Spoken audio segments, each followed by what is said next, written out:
So another quick update. So the wheel has been assembled.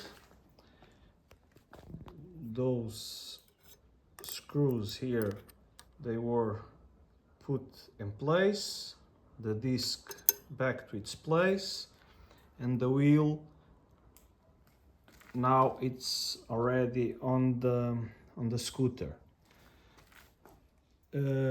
I want you to I want to let you know that when placing the wheel on its place, this little metal, I think washer, has a specific position.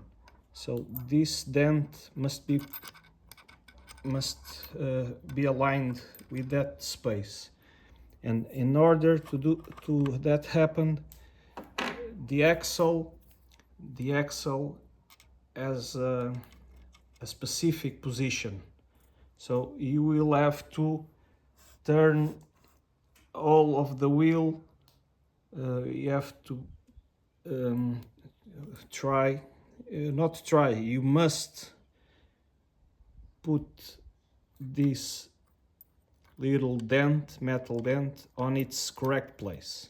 So it's not difficult, you just need to pay attention. So this is on both sides. It's not difficult, but you need to put it in the correct place. Okay, I have to unscrew this a little bit, so it must be locked in the correct place. Well, that's all for now.